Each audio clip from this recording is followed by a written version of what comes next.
when you get Lyme disease, the thing you need to be aware of, it takes a nuclear shit on your immune system. They're chill. Now you don't look like you have Babesia. But the Lyme disease symptoms are worse than if you only had Lyme. So now you look like you got Lyme and maybe something else, and all of a sudden they think you're a hypochondriac. Welcome to Demystifying PANS and PANDAS, the podcast where we uncover the mysteries, breakthroughs, and hope behind these life-altering conditions.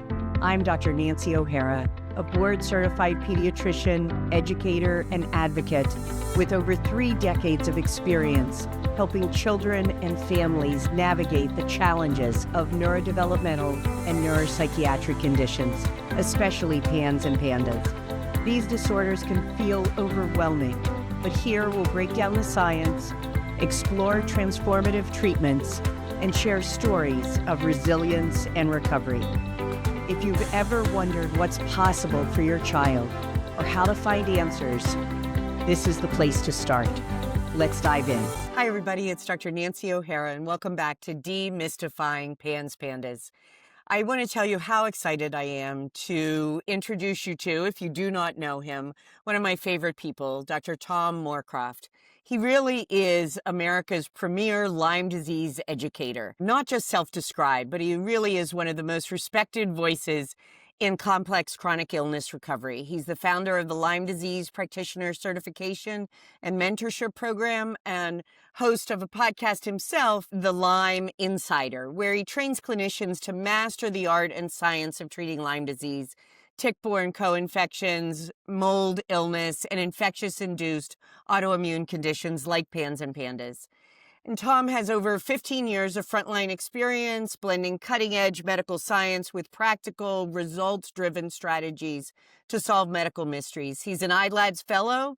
He's a past board member, president, committee chair, everything. And he's a fellow of the Medical Academy of Pediatrics and Special Needs, where we work together in training practitioners to do root cause medicine. So, Tom, thanks for joining me. Thanks for all that you do.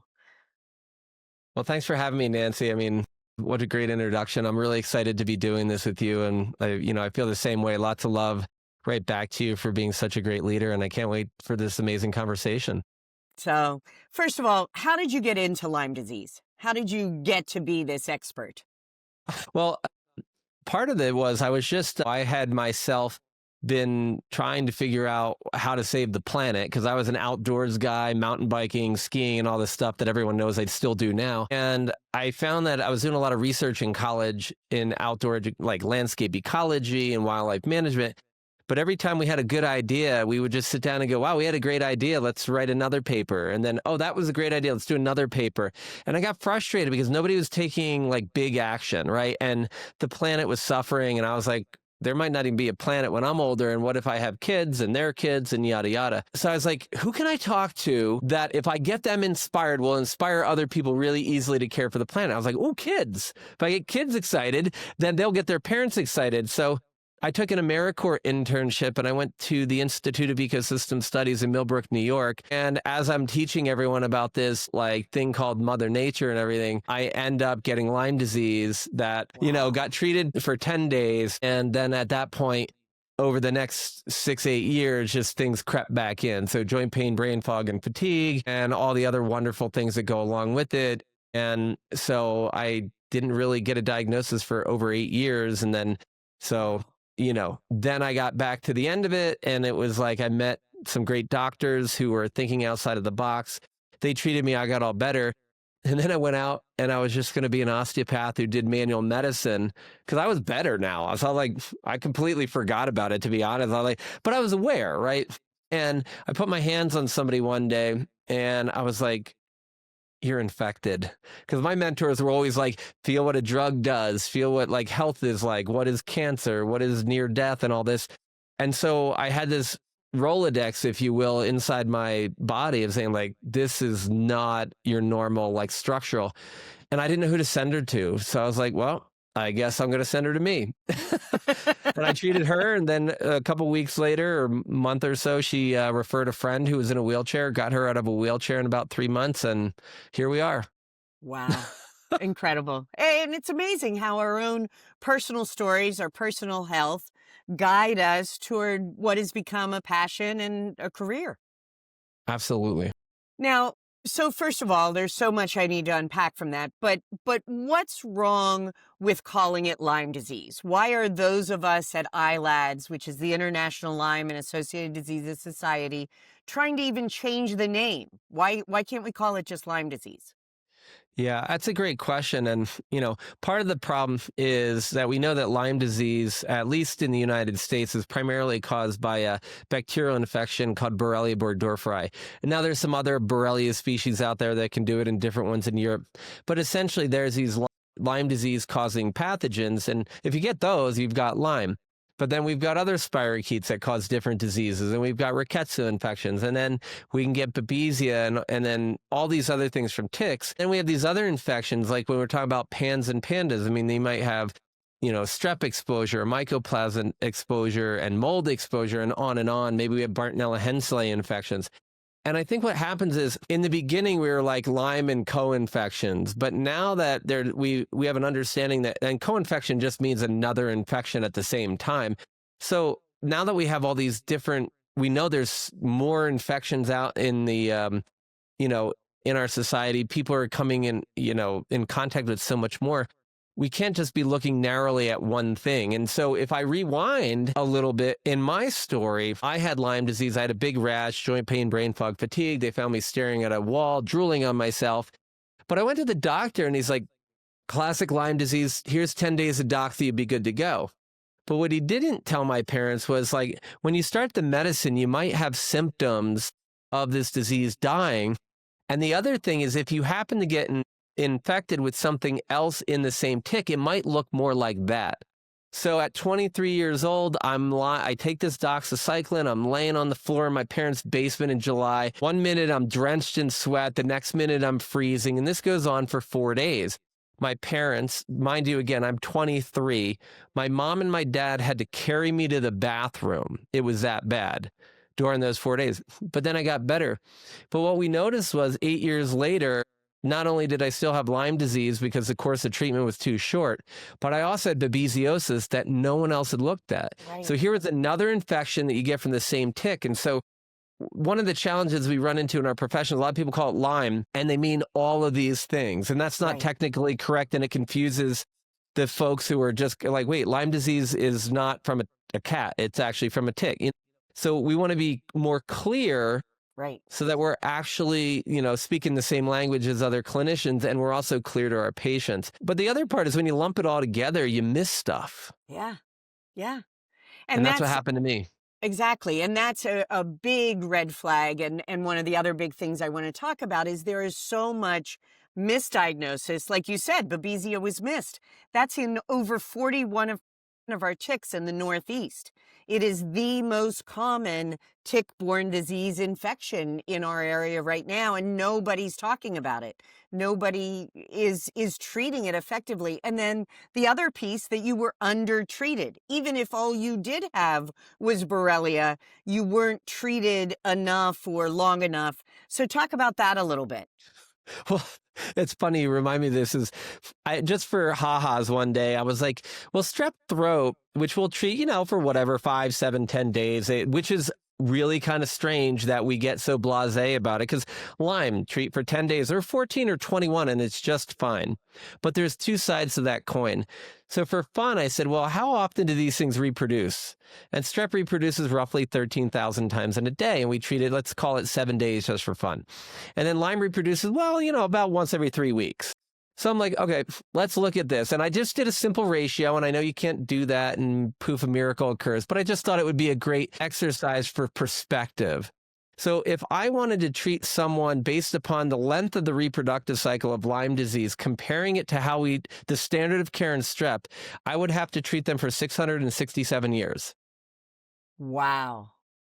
So, and again, obviously you're not going to do that, and that's not real, but we have to start looking at organisms like tuberculosis, leprosy, things that reproduce really slow, right? And so when you look at Lyme, like, maybe instead of 3 weeks, we call it 3 months, Right. But the other part of this, Nancy, I think is so important. And since we both, I see about half kids, and I'm sure you see mostly kids as a pediatrician, but least I should. Yeah. You're right. But there's been a bunch of studies out there. And the first thing that caught my eye was the CDC says about 80% of people who get sick with Lyme disease will get better with the standard course of treatment, 10 to 21 days. And I was like, well, that's really great. But you never finish the sentence. What about the other 20%? Exactly.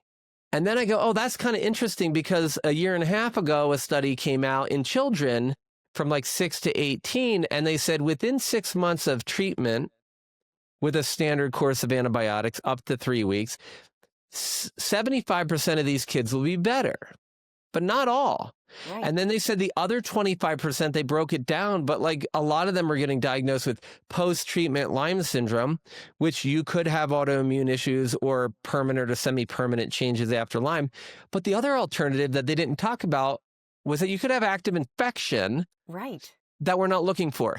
And so when we look through those two studies, 80% getting better and 75% getting better, pretty darn close. And then there was a study that came out of Johns Hopkins where they took these mice and they were like, how do they get late Lyme disease, right? And so not talking chronic Lyme, but just late manifestations. And late manifestations, Lyme arthritis is one of them.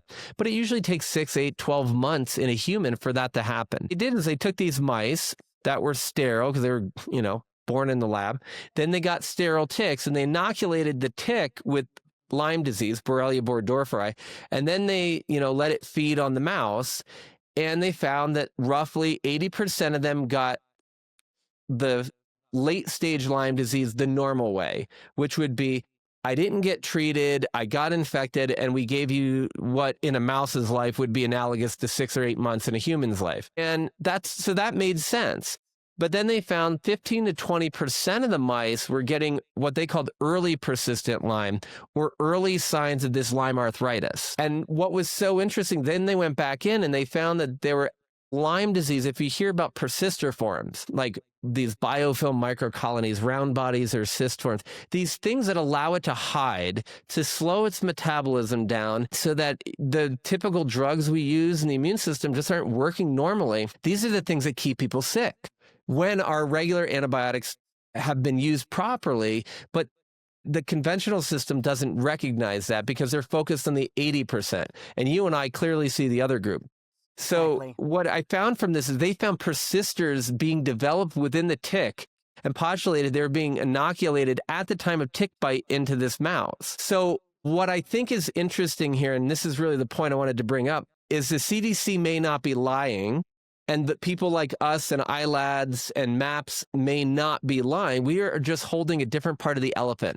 Right. The whole story about the elephant so it's like, are you grabbing the trunk or the leg or the tail? And I think we both have part of the truth, but we have to recognize primary care doctors need to be more aggressively finding this to prevent persistence whenever possible. But they also need to be aware that maybe there are times for specialty care providers that aren't them. Right. Right. And we need to look at that. And we also need to look at who is it? Can we figure out who's going to be the 20%? Because this is not just an infectious disease. It's an immune system disease. It's a lack of immune tolerance or the immune system's ability to help fight it, correct? Well, yeah. And I think you said we could speak freely, but I've said forever, when you get Lyme disease, the thing you need to be aware of, it takes a nuclear shit on your immune system. If you want to be really frank, it will dysregulate everything. And the challenge is, and I presented on this recently at iLads, it's like, if you have Lyme and Babesia, the Lyme will attenuate or keep the levels of Babesia low, and the symptoms of Babesia, while you have a full infection, you just don't have a bunch of the parasites running around your blood. They're chill, right? And they might be hiding places. And the challenge with that is now you don't look like you have Babesia. Right. And then, but the Lyme disease symptoms are worse than if you only had Lyme. So now you look like you got Lyme and maybe something else, and all of a sudden they think you're a hypochondriac or you don't have that. But we have evidence in humans and mice that if you have co-infection, that your symptoms are going to present differently. They're going to be confusing. So the diagnosis is harder. And even the most conservative and conventional infectious disease places have been saying for years now, they don't practice this in public, but they publish it, that co-infection leads to worse outcomes and harder treatments. Yep. Yep. And all we live in is co-infections. I mean, at least in my practice, it's very rare once you get to these persistent or chronic or late or whatever we're going to call it, it's very rare to just have Borrelia. You've got Bartonella, Babesia. Go ahead. Right. Yeah. Well, and like you were saying, like these ticks are cesspools of infection. One of the things I think is crazy is like we've told people, I published 4 of the first 24 cases of Borrelia miyamotoi disease in the United States in the first 73 in the world. But for 30 years, we had known it was in the same tick that gives you Lyme, and we told people you didn't get it. And it turns out that when we went back and we found it in humans, then we went back and looked at old blood samples for the last like 20 years at least. There's a whole bunch of people that we said it was all in your head disease because you didn't meet the criteria for Lyme. Turns out they didn't have Lyme, and the doctor was right. The problem was they also missed the real diagnosis, which was another infection. Right. And that's not even co-infection, because the challenge is when your immune system gets suppressed, and this is something I learned because I have CVID, or common variable immunodeficiency, thanks to my mom and my dad. I thought it was one of my dad's, but I can't blame him anymore. I always try to blame everything on dad, but in this case it's both of them. But, when you're, the thing I learned about that and treating patients with CVID is that that's just what we would call a congenital immune deficiency. But the challenge is our immune system, even in those people, isn't just deficient, it's dysregulated. And some of those people, like this, when I had a flu vaccine once when they made me when I worked in the ER, I almost died. And it's not because I got sick, it's because my immune system was ballistic. Measles, mumps, and rubella, which they overdid when we were kids, didn't seem to do a darn thing. I have titers. Hepatitis B, I think I got vaccinated 12 times.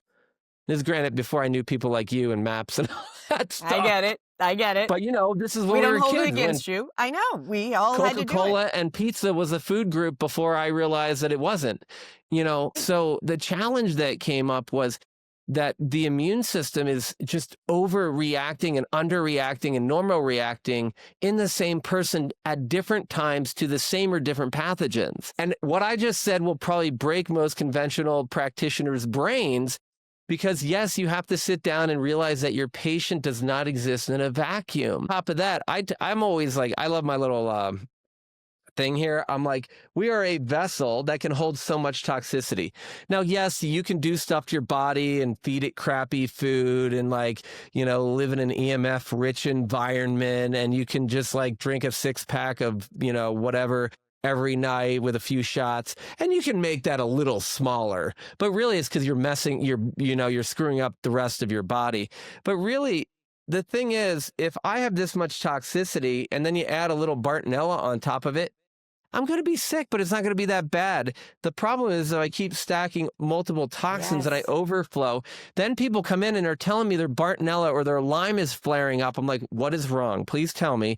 Because the thing that triggered them to look like they're having a flare of Bartonella or a flare of PANS is actually that they went and had a mold exposure. Right. Exactly. It's that total load. It's that glass you're just showing when it gets overflowed. But we have to look at all the pieces of that whole toxic load to know how to help them. It's not a quick fix. No, and I think that the public service announcement here is for practitioners and for patients. It's not a quick fix. Right. And if you go to anybody who says it is, they're most likely not telling you the full truth. Right. Right.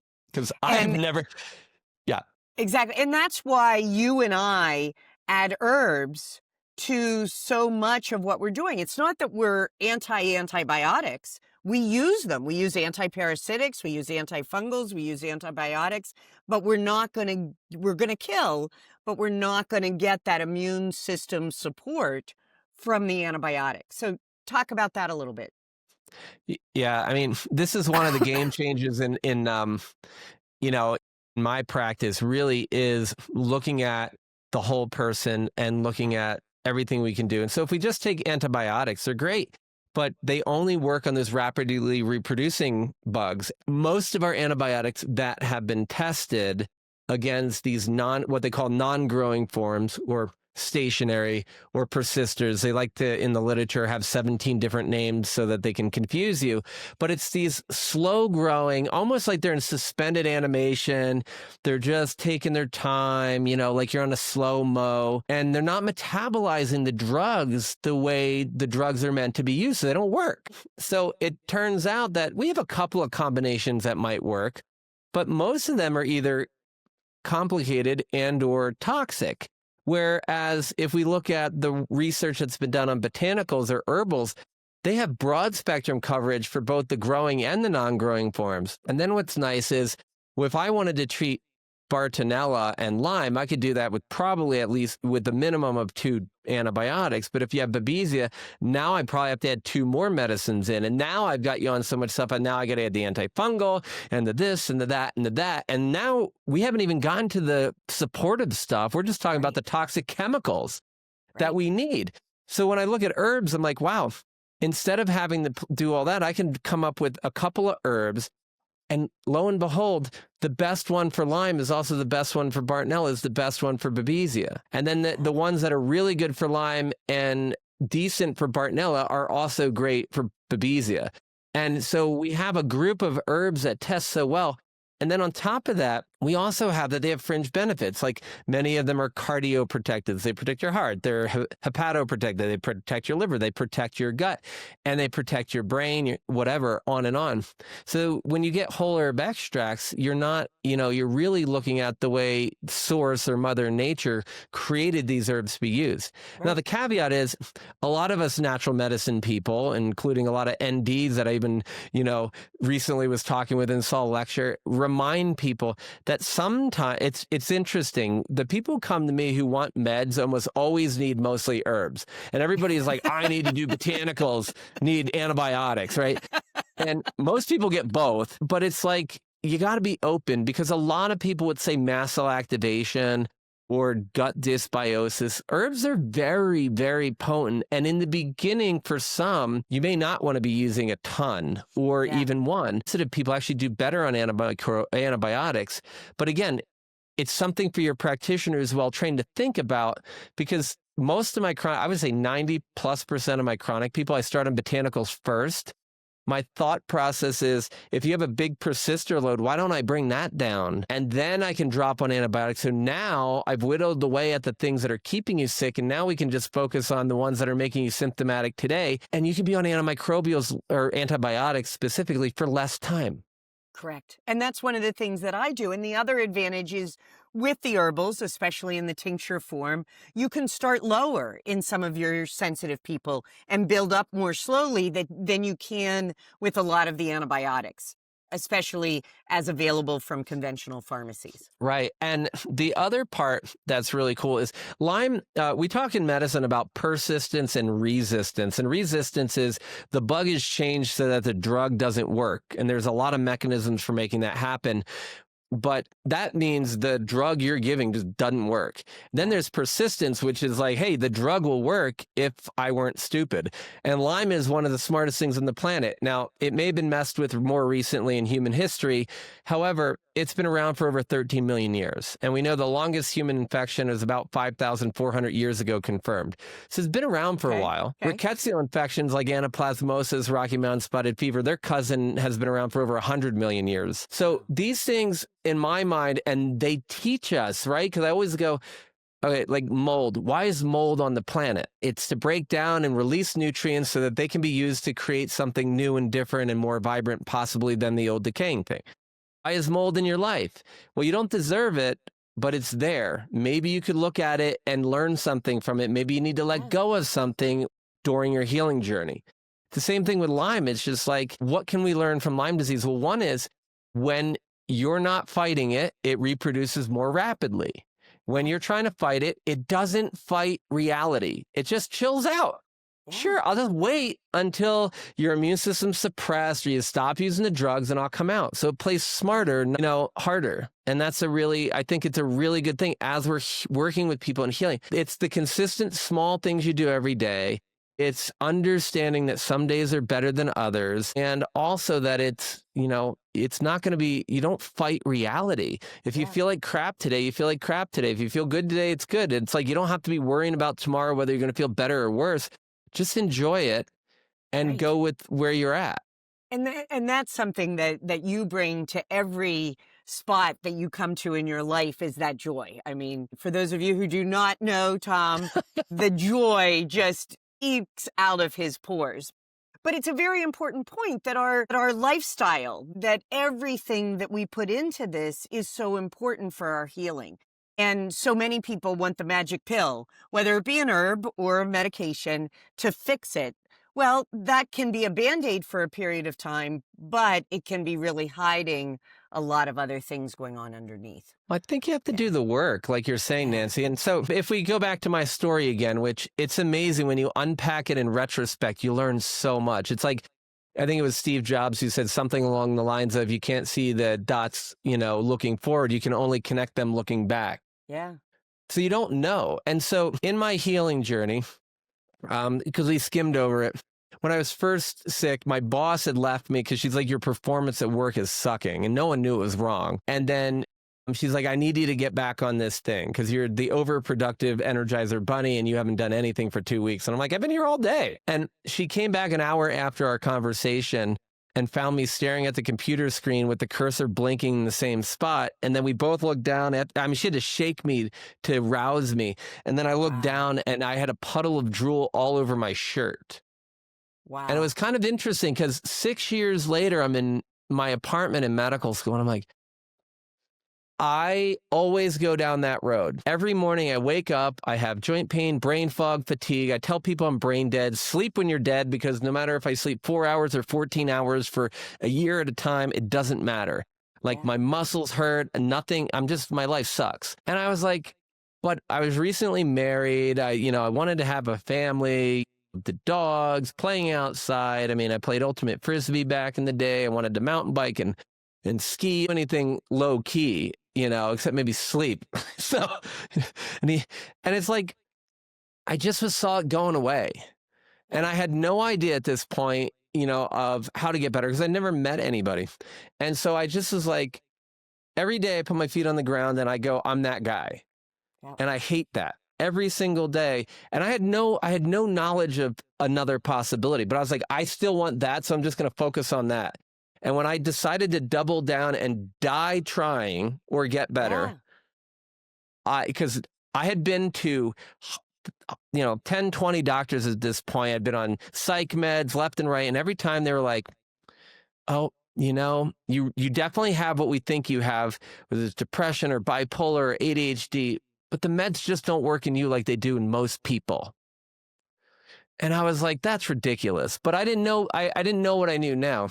So then 2 days after I doubled, I said, I'm going to get that no matter what. And if I don't, I'm going to die trying. I was like, I'm that valuable. I love this life so much. And I don't know what inspired. I was just so frustrated. And I'm not a giver upper, even when it's horrible. I'm just like, let's go.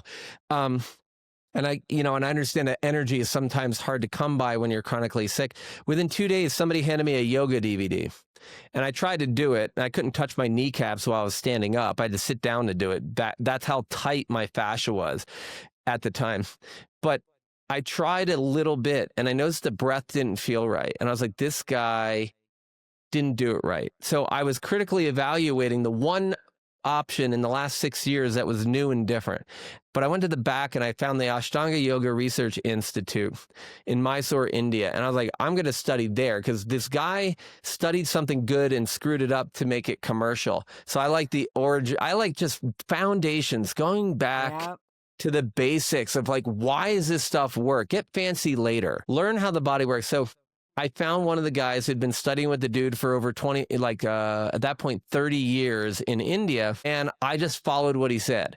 And he was like, basically, yoga is breath or movement on breath, not the other way around. And Ashtanga is like where power yoga came from. Everybody's trying to do calisthenics and whatever. And so they said now this is the important part, 90 minutes a day, 6 days a week. You take 1 day off and you take the new and the full moons off. And it doesn't matter if you care, believe in any reason why that you should do that.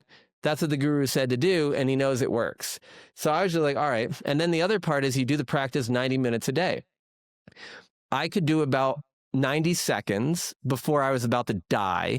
And by 90 seconds, I'm like, I kind of did this. I couldn't even get a sun salutation up, and I couldn't touch my toes or my knees at that point. I just sat down and I would try to move for like 90 seconds. And then I was like, let's breathe for the rest of the 90 minutes, 88 and a half minutes. It was the most god-awful thing. And the reason I never did meditation before, because I believed and I heard it was cool, I couldn't sit still. Right. And so here I'm like, I can't imagine you sitting still breathing. Now I can do it for like 8 hours if I needed to. I've done 4 and 5 hour meditations, 8 hours, but not back then. Right. But I was like, I have to do what the guru says because he has a system and no one else on the planet has been able to help me. And so I started doing it and my body slowly opened. And there were days where I was like, oh, this is amazing. And then other days are like, oh, this is the worst thing ever. And then I'd be like, oh, I got to try harder. And then I would hurt myself. And I was like, shit, now I have to practice and do way less than I was doing before because I pushed too hard. So I learned a lot about really understanding going with the flow.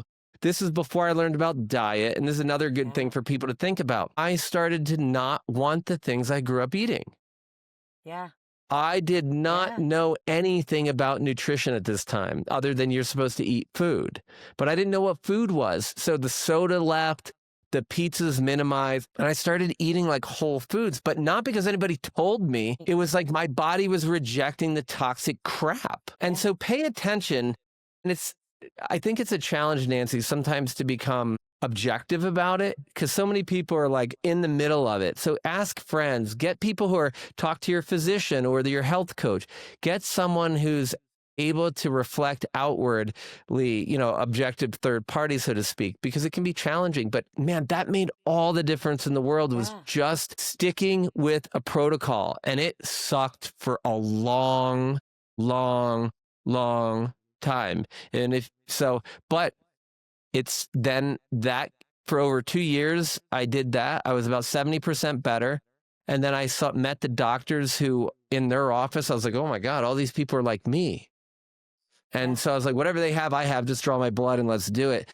But it was another 4.5 years to get better after I was 70% better. But I did the work first so my body could receive the treatment. So there's always something you can do.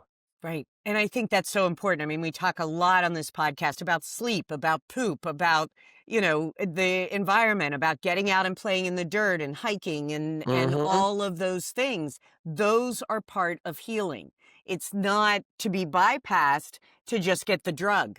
So I think that's really important for people to understand. And I think it's also cool the way you just put that, because it reminds me, a friend of mine does a lot of trauma recovery work, very well known in the field, and really has changed the way we view it. But we were talking one day, and I was like explaining my viewpoint on this. And the challenge is, I think so many people say like, hey, when I get better, I'm going to do this, or I have lost this. I'm like, I could say I lost 13 years of my life, but I choose not to because it's over. But if you could say like, and she summarized and she said, Tom, I think your message is the healing is in the living. And like, you don't heal then live. You live in order to heal. Yeah. And the other part about healing, I think, is I like to define cure and healing, because cure is the absence of disease.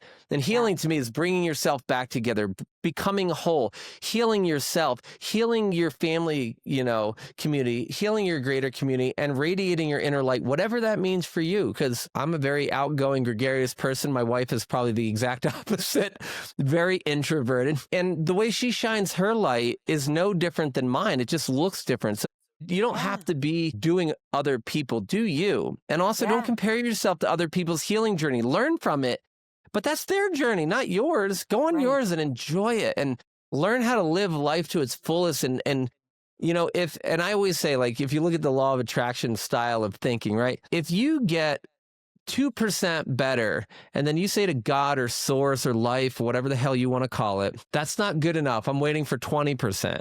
Do you really think that the universe is going to give you more? If you said 2, screw that, I'm not going to be a good steward of that.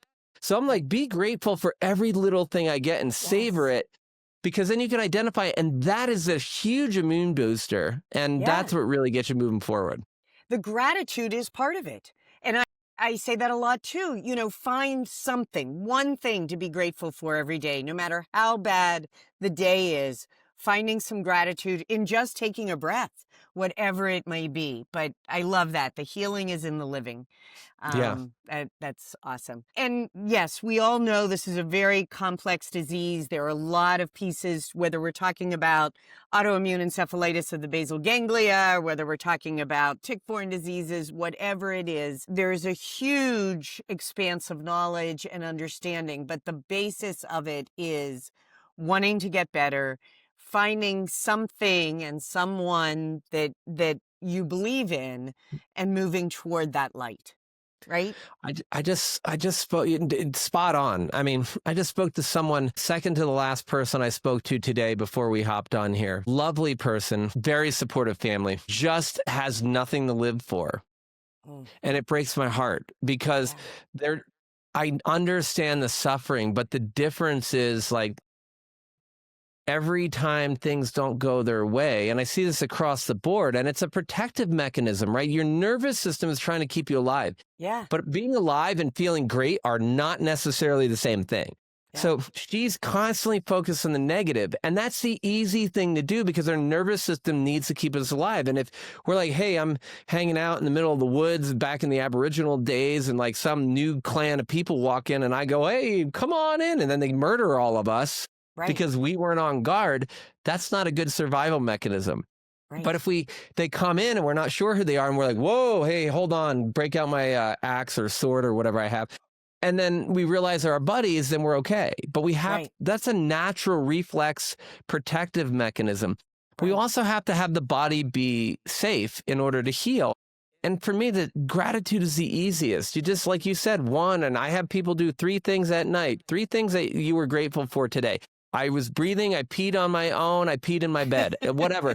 I learned a lesson. I'm not going to do that again. It could be and what I found is like the big wins are easy for everybody to celebrate. Right. But it's when you go, I've got a glass of red wine, and you're like, and you sniff it, and then you spin it around some more, and you swirl it, and you smell it again, and then you put a little bit in your mouth, and you're like, oh, and you just savor every moment of it. And then you have a bite of a steak, and then you have more wine. You see how it changed and you just celebrate. I mean, I've just taken 2 sips of wine in 20 minutes, and I'm like, in nirvana because I'm actually living in that moment. But when you learn to savor the little things, I have asked hundreds, if probably not thousands of people to do this now. And within 4 to 7 days of writing down 3 wins you had today, and then here's the other kicker, Nancy, I love, write down 3 wins for tomorrow. And pre-program it. Because here's what happens. The second I say tomorrow, I'm going to be able to get out of bed and go to the bathroom by myself. I'm going to get out of bed at 8 o'clock rather than noon. I'm going to have energy tomorrow. Immediately, your conscious mind goes, no, you're not. Yeah.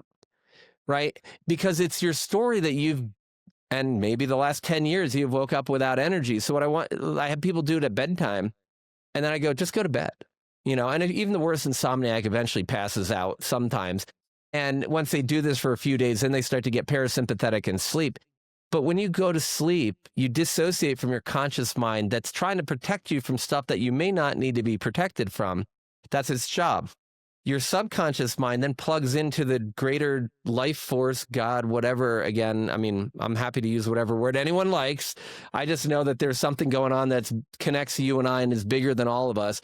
But man, when your subconscious connects to that, that's where your brain becomes the super consciousness. And now because your conscious mind is chilling, your subconscious can plug into the super consciousness and bring in new healing possibilities that you never even believed. Yeah. And then you wake up the next morning and you read all 6 of them really quick, 3 minutes at night, 15 seconds in the morning. If you can't give yourself 3 minutes and 15 seconds, you don't want to get better. Wow. Now, I know that some of our kids may need help with this, right? And I'm not saying that, but I'm saying for most people that we deal with who aren't completely locked in or have someone can help you with this. Right. And you always modify it for yourself, but it's like everyone within a week has been like, I can't believe my life is not as bad as I thought it was. And then I ask them the next month and they're like, my life is pretty darn good, even though I suffer tremendously. So they went from it's not as bad as I thought to it's actually kind of good. And I'm not saying, because the thing is, if you wake up in the morning and you have Lyme disease and Bartonella and mold and PANS, and oh, and by the way, somebody around you had mycoplasma, and then you got COVID, and then you had, you forgot that when you were a kid, you drank mercury thermometers and you took a bunch of, all that toxicity built up. You're never, ever, ever going to forget you're sick. Yeah. But you can forget that parts of you are not sick. Yeah. Yeah. And take that part. When Take you go to bed control and of what when you wake- can yeah, take control exactly. of. Because Such a at good this lesson. point, you may not actually have a lot of control over certain things. But Yeah. if you go back to what I said a minute ago, I was a lot better, but I still needed my doctors to get all the way better. And it's Right. been 13 years, mind you, that I haven't had a symptom of Lyme or Babesia. So I know even when you're delayed diagnosis for 8 years, you can still get better. Right. But the other part was I very specifically said my body was ready to accept the treatment. Because it's not just knowing what to do, but it's also what order to do it in. And as a patient, people just come in and they're dying to get better, which I understand. I've been there. Find someone who's well-trained, who's passionate about this, and is not just bouncing between the latest gizmo that's shiny on Amazon or whatever, or at the biohacker conference. They're good, but start with a strong foundation. Find somebody who knows what they're doing there and let them do that part. Yep. And you do the part that you can do. Right. And it has to be a village, but that village has to include you in the healing. Absolutely. Yeah. Now, I know we've strayed off, and I could talk to you about this stuff forever. I know. But it is a Demystifying PANS podcast, and I would like to talk to you about something that you've taught me a lot about, getting back to Babesia, which is tefenequin. And I think it's not well understood, and a lot of the people that listen to this podcast are asking about it because a lot of the people that do listen do have Babesia. So just give us a little bit on that, and then I want to talk to you about one of my other favorite topics. So Cool. Go ahead. Yeah, I mean, one of the things I've written articles in the past, and this is good to highlight. Bartonella can cause PANS. Bartonella can look like PANS without causing PANS, and obviously could do both. But one of the biggest, and maybe it's getting more commonly known now, but even a couple years ago, nobody was talking about it, that babesiosis can trigger PANS. And so again, this is a red blood cell parasite. It comes from the same tick that gives you Lyme. We often talk about Borrelia or Dorfri and friends as Lyme disease, and then Bartonella is the big three. Bartonella may or may not come from a tick in the US. It certainly in Europe is much more common in ticks. But it's ubiquitous. We get it from cats and lice and fleas, and so we can get those. The thing that's different, like Lyme and Bartonella make a lot of biofilm. They hide in very similar ways. They look different under a microscope, but they have a lot of the same persister mechanisms. Challenge with babesiosis is it's different, and we don't even know. I just did a deep dive on this and presented at iLads, and it's like, we really don't even know where Babesia is hiding. But if you so there's multiple species that probably infect humans. And some of them can get treated by the standard of care, atovaquone and azithromycin, unless you have a lot of it or it's a more virulent strain. And you can figure that out in research, but you can't really figure that out clinically typically. So if you have treatment resistant, and then Babesia microti, which is kind of the most common one people know, has now shown emerging resistance to both the antibiotics and the antiparasitics that we're giving. And so that's problematic. Babesia duncani has not been shown to be susceptible to the same ones. And we have other Babesias that are emerging that haven't even been studied. Right. So the challenge becomes, how do we treat these? And so tefenequin is a long-acting version of an older drug, primaquine, but it was something like February 2018 was approved in the U.S. for malaria prophylaxis and the treatment of Plasmodium vivax, so type of malaria. But it works different than that previous version, that primaquine, and it actually kills some of the blood stages of malaria. So people started saying, hey, this is one of the big problems in babesiosis. Can it work? And clinically, a lot of us had used it for a long time, and it really does work. But then there was a study that came out in January 2024 showing that if you do tefenequin in Babesia microti, it by itself, it can often eradicate it. But if you put it with atovaquone, it pretty much always did. Yeah. Babesia duncani, if you put the two together, it eradicated it. The beauty of this is, like, we now have, like, eradication, at least in acute Babesia, which we could have never used before. And when I talked to the researchers who did this work, they're like, hey, like, if we treat infect a mouse in a lab and we treat them with the standard meds, if we keep them alive long enough, they will almost always have relapse. So the problem is we don't know where it's hiding, but tefenaquine doesn't seem to give a crap. It just kills it. And if you put it with atovaquone, which we know doesn't work for Babesia duncani, but you put the two together, it does. So people are trying to figure that out. And then people, I'm sure you do this too, but I love it because you can use it in an acute form where you do a loading dose and really get the drug level up really high, but it's got a 2-week half-life, which means if I gave you a big banging dose, 2 weeks later, you'll have half of that in your blood rather than in 8 hours or 6 hours like amoxicillin, right? So we can give 1 pill a week or 2, depending upon what you want. But if you start low, it'll slowly creep up over time. And that way our sensitive people are people with like chronic illness. Because the problem is we're looking at people and treating chronic illness like it's acute. But the symptoms and the bugs that are chronic are not playing by the acute rules. Right. Going back to the half-life and everything else you said of the 667 years we'll have to treat if we thought about it the same way, you know, it's so true. And we have to understand that biophysiology in order to use the right things to work. Now, what about the side effects? Do you worry about that? I know you monitor. But yeah, so I mean, tefenaquine's interesting. I mean, it's going to cause a little bit of hemolytic anemia or red blood cells breaking apart and losing of those red cells. So you get a little anemic. Part of it is the medicine itself can do it. Part of it is if you have babesiosis living in your red blood cell, just like malaria, and we kill it, well, guess what else died because it was in there? Your red cell. So some of that, it could be just effective treatment. We do see that a lot more commonly in acute babesiosis, but it happens. We can, if you have there's a enzyme called glucose 6 dehydrogenase or phosphate dehydrogenase. We call it G6PD, so we don't have to say that all the time. And the thing that comes up with that is like, as long as if you have a low enzyme level, you will get really profound hemolytic anemia. So as long as you have a good level, which we call G6PD competent. So again, you have to go see a provider who knows what they're doing. Don't go order this on your own and try to figure it out because even a normal number may not be normal. Then you're pretty good to take it. The other challenge is a thing called methemoglobinemia. And essentially, it's kind of like if you've ever heard of carbon monoxide poisoning, there's a change in the red blood cell that makes it so that it can't carry as much oxygen and deliver as much oxygen. Now, carbon monoxide does one change. You know, tefenaquine changes the iron state of the red blood cells. So, you know, we need to be aware that most people, if you give them a big loading dose, everybody wants to start super high, will get high levels, but come down to normal on their own. They've done safety studies in non-ill people for over a year, and no one dropped out because of methemoglobinemia, but about 20 or 30% actually did go up, but then they self-corrected.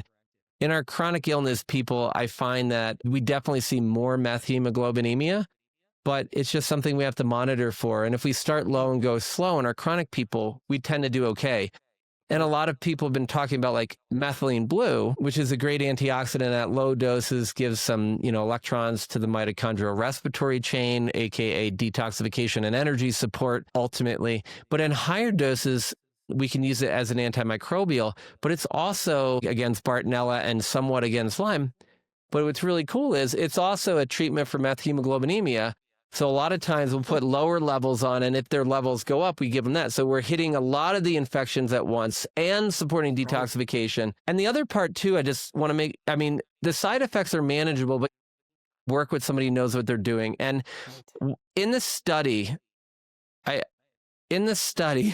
the way they came up with the dosing for adults, right, is in mice studies, and we know exactly for certain types of drugs that have different kinds of pharmacology how to come up with a human dose from an animal model. It's well established, and essentially 20 milligrams per kilogram in a mouse is what got us to 200 milligrams 3 days in a row, followed by 200 milligrams a week for tefenaquine in an adult with acute malaria or Babesia. So the study that showed eradication did 10 milligrams per kilogram.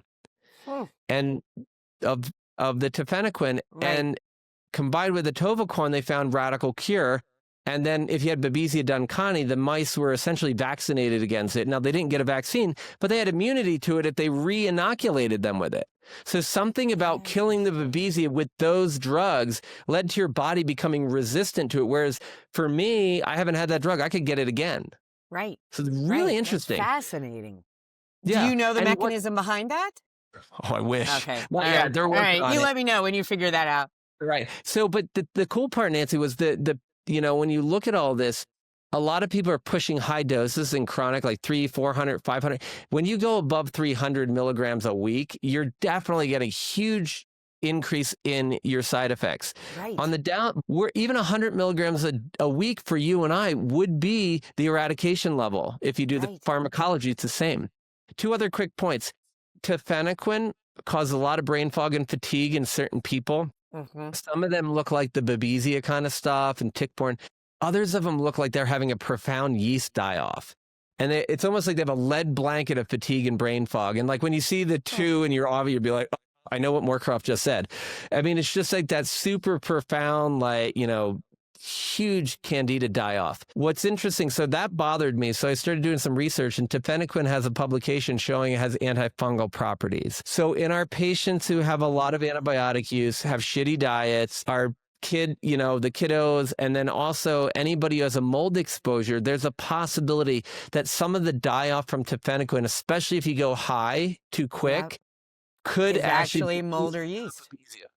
Yeah. Yep. Wow. And the other key thing I love is I saw tefenoquine and atovaquone. I'm like, well, no one's paid the money to do with herbs, but I bet you clinically, if I put tefenoquine and cryptolepis together, Chinese skullcap, Artemisia annua, things we know work against the various Babesias. And one of my favorite combinations is cryptolepis and tefenoquine. Yeah. Yeah. And so I don't have to keep putting them on all the rest. Exactly. And that has been incredible in many of the patients we have in common. So absolutely. Now, you did several times say, work with somebody that knows what you're doing, which I think is really, really important. It's also important to work with somebody who knows what tests to do, because conventional labs are, large amounts of false negatives, very poor sensitivity for multiple different reasons, including that we're just testing serology, and a lot of these people have immunodeficiencies, either concomitantly or because of the disease they have. Lots of different reasons. But let's just look at what tests do you recommend using if you think you may have tick-borne disease of any sort? Yeah, I mean, the initial part I think is probably, I mean, you'll understand, but I get a CBC and immunoglobulins, right? So I get a blood count, because a lot of these organisms, if you know what they do, like Lyme does almost nothing to your CBC, whereas Anaplasma and Rocky Mountain spotted fever will do things with your white cells and your platelets. Babesia can do red cells and platelets and sometimes white cells. Borrelia miyamotoi, which is a type of tick-borne relapsing fever, behave more like a rickettsial infection, like the Anaplasma, but not. And so a lot of these people are like, oh, my white count's like 2. I'm like, that's not Lyme disease, usually. And you got to look at if they have an immune system that's kind of functioning with immunoglobulins and other things, but you can't always tell. And so I love antibody testing. And one of the biggest things I see is people get like a 23 band on an IgM from Quest and they want to go to IGeneX. I'm like, why? If you have symptoms consistent with Lyme, the 23 band is reacting to a protein on the surface of the Lyme bacterium that's required to infect humans. And it's an IgM. It's been around recently. So if it looks like a duck, walks like a duck, quacks like a duck, don't go looking for more tests. You have your answer. But I agree with you 100%. The biggest challenge is not the positive or the false positive. It's that false negative test. Yeah. Because we know that the conventional labs are based on laboratory strains. They're not even wild strains, and they're based on one strain, and they don't pick up most of what's out there. So, I look to use places like IGeneX for our serologies, because they're broader, and like their immunoblots, at least for Lyme disease, are now FDA cleared. And when this happened, both in the fall of 2024 for the IgG, July of 2025 for the IgM, now they have because science caught up with what we're seeing in the lab. The CDC has changed their diagnostic criterion Lyme to an FDA cleared test, not this stupid 2-tiered crap that we used to do. Right. Now, they still do that for other people, but with IGeneX has proven that they pick up more because they're looking for more. And they're in the process of working on getting their Babesia done. And I know we talked about this before we started, but one of the most important things is that they have third-party validation, and they're doing blinded samples reviewed by different people. They're submitting for publication, not that they're publishing their own stuff only, but they're submitting for publication. They're being reviewed by the CDC and the FDA, and you can see you can see all the certifications and everything. And so we have and like Galaxy Lab. Well, if I rewind for a second, I mean, I do some RNA tests. They're called FISH tests, fluorescent in situ hybridization. Together, much better acronym than saying that over and over, for Babesia and Bartonella, because we're looking for the organism. Right. And they have a culture-enhanced PCR that I like, because now we're not just looking for bits of the organism, but we're seeing if we can even grow it and then amplify the DNA. Direct measures are great because it doesn't rely on your immune system, but we have to find it. And so direct measures, if they're positive, unless you go to a crappy lab, which we'll get to in 1 second, they're going to be like 99.9% true positive. The problem is if it's negative, you either have it and we missed it, or you don't have it, but we can't tell you the difference. So the negative shouldn't really bother you. And along the lines of direct, serology, I mean, if you're getting Bartonella only, IGeneX has a great immunoblot, but Galaxy does a great job with their serology. And they're doing 3-day collections for a lot of their DNA, and it's digital droplet, PCR, and they'll do a culture enhancement for Bartonella. And sometimes I will have people who you check Lyme, Babesia, and Bartonella, and then do a culture on Bartonella. So you're getting 12 total readouts on 3 organisms, and only one of those are positive. Exactly. 3 days of testing. We have the same thing. Exactly. Yep.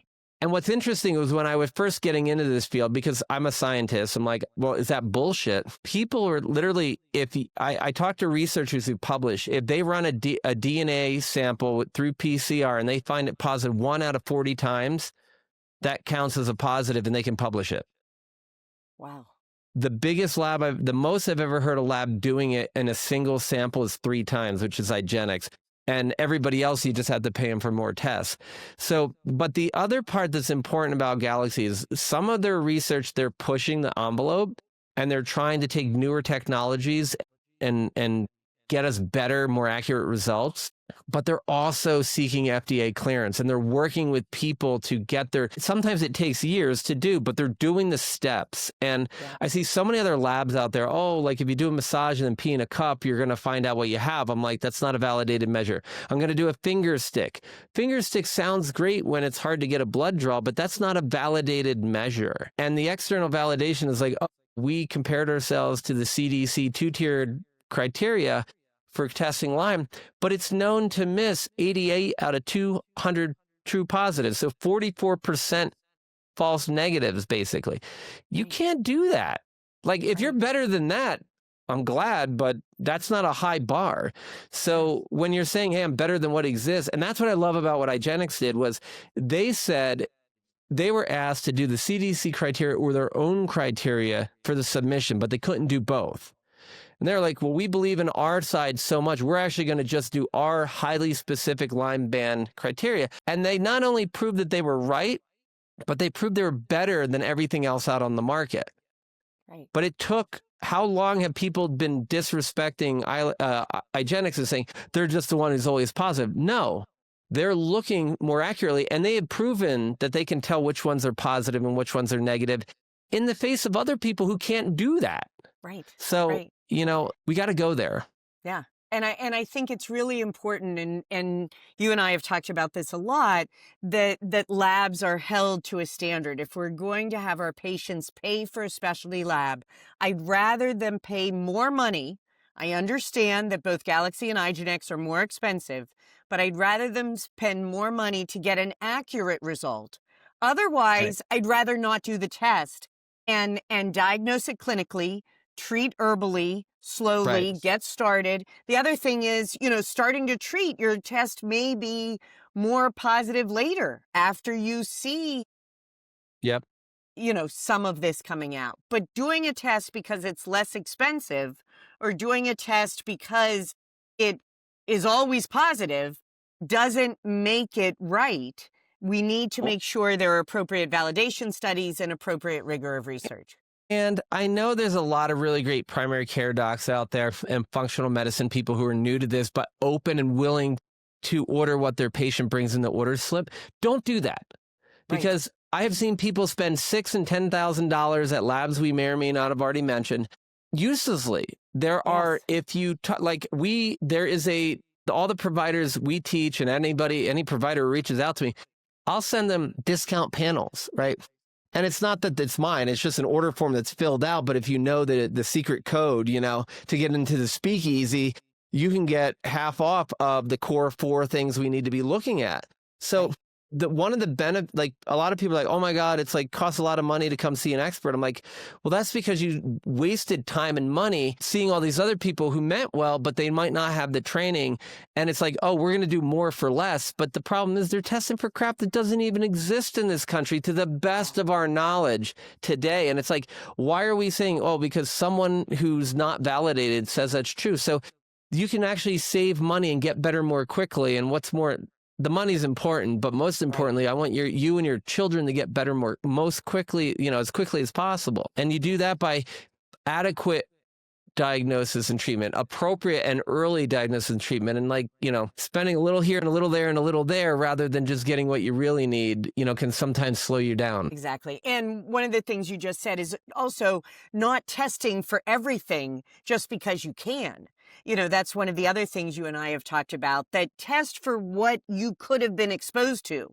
Don't test for something that's nowhere near an area you've ever been in. You're not going to get Rocky Mountain spotted fever and other ticks if you're not in an area where that is endemic or travel to that area. Well, and I also think it's a great point because, what are you exposed to? Because we know that, especially with herpes viruses like EBV and CMV, everybody wants it to be reactive, but we can have polyclonal activation, and you get one going and they're all going, and it's a false positive for many.